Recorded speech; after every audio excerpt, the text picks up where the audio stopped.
Ang kalabaw at ang taga.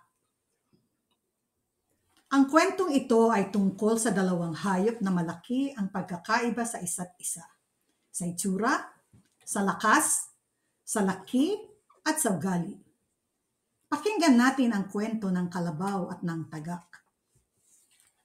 Noong unang panahon, ang kalabaw ay kinikilalang hari ng mga hayop. Ang kanyang pinagmamalaki ay ang taglay na lakas, pati na rin ang kanyang dalawang malaking sungay. Higit pa rito ay pinagyayabang niya na siya raw ang itinuturing na hari ng katihan o maging ng tubigan man. Na siya rin ang nagmamay-ari sa ilog. Dahil dito, takot sa kanya ang mga ibon at pati iba pang mga hayop. Kaya't maging sa pag-inom sa batis ay lagi siyang pinauuna sa pag-inom. Sa taglay na kapangyarihan ay nakapag-uutos siya sa mga hayop na hindi naman magawang sumuway ng mga ito.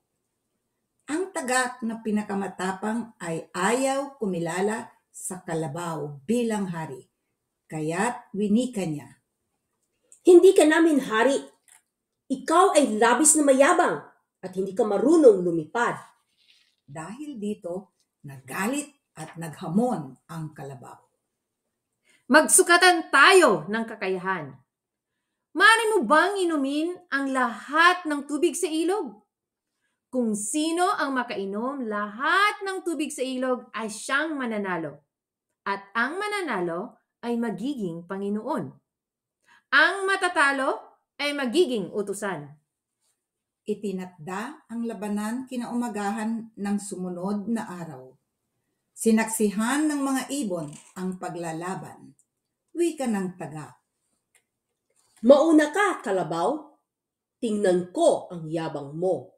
Sumunod ang kalabaw. Siya ang unang uminom. Dahil sa dami ng nainom, lumaki ang kanyang tiyan. Suko na ako.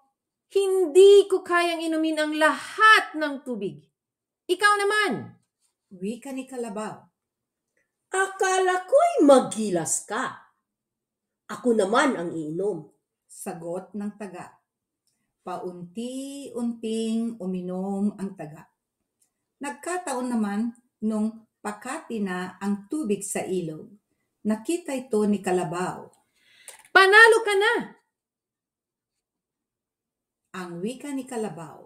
Mula noon ay makikitang nakasakay sa likod ng kalabaw ang tagak. Pumayag ang kalabaw na ang tagak ay ang kanyang magiging Panginoon. Hindi lamang sa laki na susukat ang kakayahan, kundi sa talino at diskarte rin. Ang higit na mahalaga ay ang kagandahan ng kalooban. Wala nang gaganda pa sa isang tao na marunong makipagkaibigan, marunong makisama sa kapwa, at marunong magmahal. Dapat din nating tandaan na masama ang sobrang paghanga sa sarili dahil maaari lamang itong magdulot sa atin ng kahihiyan at kapahamakan. Kung nagustuhan ninyo ang kwentong ito, pakiclick ang like, subscribe, at share. Maraming salamat po.